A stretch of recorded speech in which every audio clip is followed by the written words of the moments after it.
Hello students, welcome back to the second part of life process part 1. Today we are going to discuss about aerobic and anaerobic respiration. So you know that whatever activity we do, horse riding, cycling, playing with a football, everything needs energy. So from where do you think this energy comes from? This energy comes from the respiration process. So there are two type of respiration. First, as you can see, aerobic respiration where oxygen is involved. So the energy goes to the lungs, and from lungs it goes to the cell, and cell carries out energy production, that is ATP. It can be also carried out with help of anaerobic respiration where there is no oxygen. Ultimately, the glucose will go to the human cells and energy would be produced. Now we'll talk about aerobic respiration. So oxygen from the lungs goes to the each and every cell, and basically from the lungs it goes to the different parts like lungs, and from heart it goes to the veins, and from veins this blood is taken to each and every cell containing glucose and oxygen.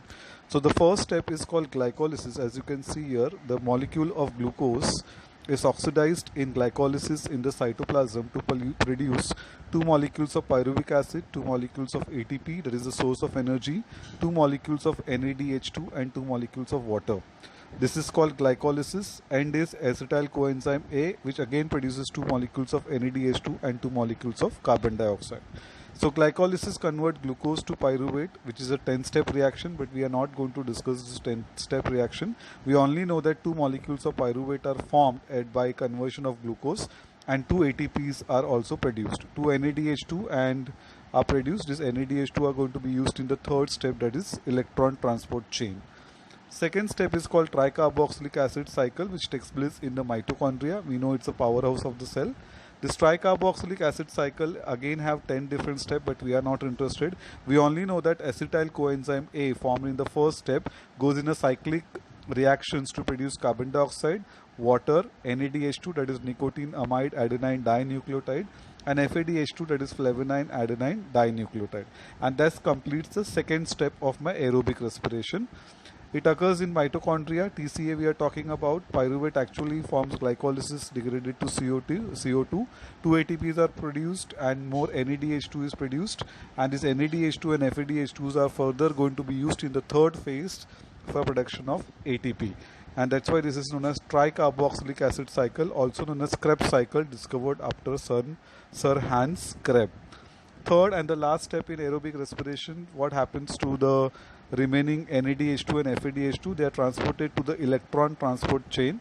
As you can understand the name, electron transport chain. It's going to transfer the electrons from NADH2 and FADH2, and it's going to produce from one NADH2 3 ATPs are producing, and from one FADH2 2 ATPs are going to get produced along with the water also produced at the end of the reaction. And this is the last step of my aerobic respiration. So in aerobic respiration, electrons donated by NADH and FADH2 pass to electron transport chain. In eukaryotic system, this electron transport chain is present in the inner membrane of the mitochondria. It forms 10 NADH2, so 30 ATPs, because one NADH2 produces 3. It forms 2 FADH2, so 4 ATPs, because each FADH2 produces 2 ATPs. So net gain, if you calculate, there are 38 molecules of ATP formed by oxidation of one glucose molecule in cellular respiration.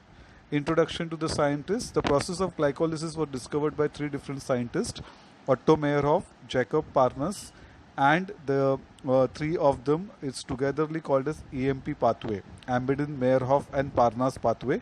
So other name for glycolysis is also known as the EMP pathway.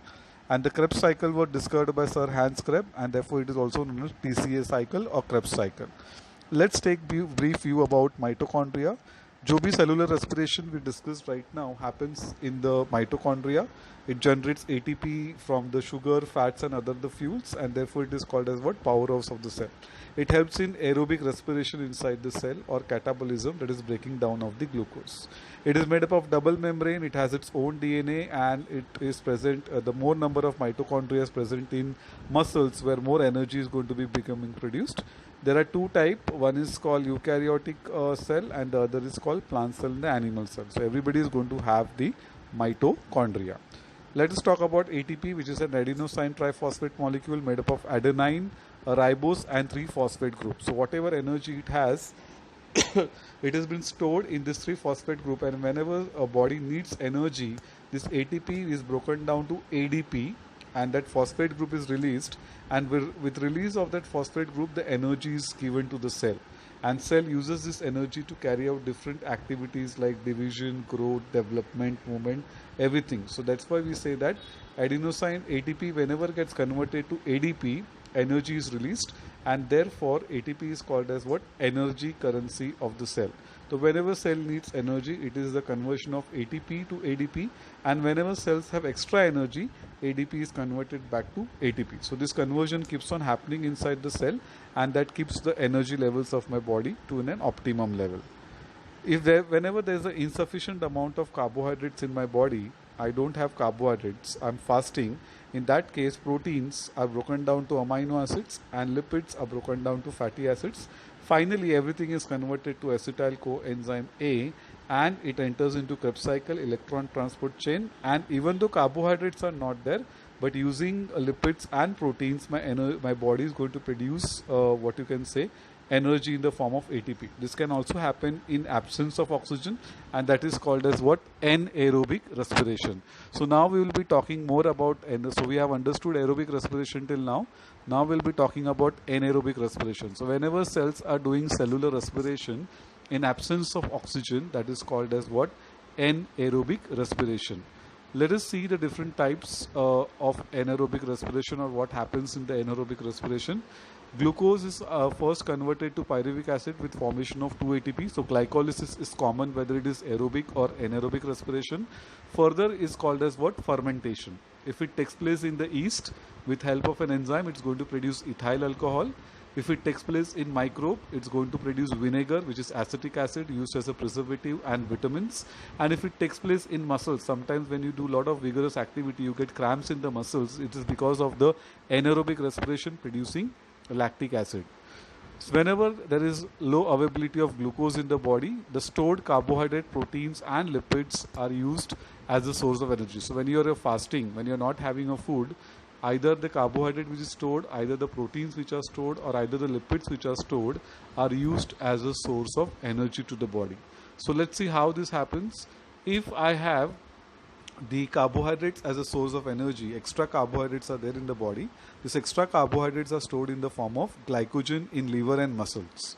Proteins are stored in the form of amino acids in different parts of my body, in muscles, and 1 gram of protein when broken down gives me 4 kilocalories of energy. If I have excess lipids, lipids are stored again in the adipose tissue, in the abdomen, in the buttocks region, and whenever 1 gram of lipid is broken down, I get 9 kilocalories of energy. So even if carbohydrates are not there, these other sources would be used as a source of energy. So I hope this completes the aerobic and anaerobic respiration, and you will understand it very clearly because it's explained in a very systematic way. Still, in case you have any doubts, you're always welcome to ask doubts in the next classes. Thank you so much. Stay safe.